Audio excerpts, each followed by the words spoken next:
ძალიან გვიყვარს საქართველო. თქვენ ვერ წარმოიდგენთ, იმიტომ რომ თქვენ 4 საუკუნე არ განიცდით სამშობლოსგან შორს ყოფნას. თქვენ ვერ წარმოიდგენთ პირველად რომ ნახე თბილისის სურათები, როცა მადლობა ღმერთ საქართველოს დამოუკიდებლობა მოხდა, უყურებდი და სულ ვფიქრობდი, ღმერთო ნეტა ერთ დღეს ეს ბედნიერება ექნება, რომ ჩემი თვალით ჩემი სამშობლო ვნახო. არასოდეს არ დამავიწყდება, სულ პირველად ფირფიტაზე ჩამოვიდა სიმღერები, სულიკო. და ჩვენ ამას სარდაფებში უყურებდით, უსმენდით.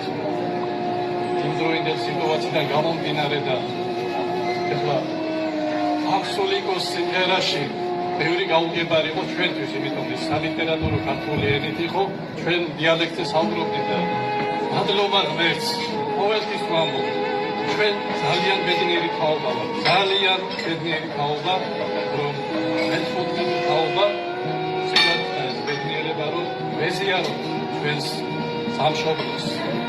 მინდა გითხრათ, რომ ჩვენ 4 საუკუნის მანძილზე ბევრ რამე შეგვეცვალა, სამშობლო დავკარგეთ, სარწმუნოება აგვაკარგვინეს, შემოგვჭა ორიოდე ქართული სიტყვა, მაგრამ ქართული ენის სიძლიერე მინდა გითხრათ, სამშობლო სარწმუნოება დაკარგული ქართველმა ორიოდე ქართული სიტყვით ავიბრუნეთ ყველაფერი დაკარგული და ახლა ეს წინაშე ყველაზე ბედნიერი ადამიანი ვარ სამყაროში, რომ დაუბრუნდი ჩემს სამშობლოს.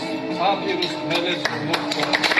ეს სამშობლოს არეულობის შენი ვარ, შენთვის ნაკდები, შენზე გვერდია. ძალიან მიყვარხარ.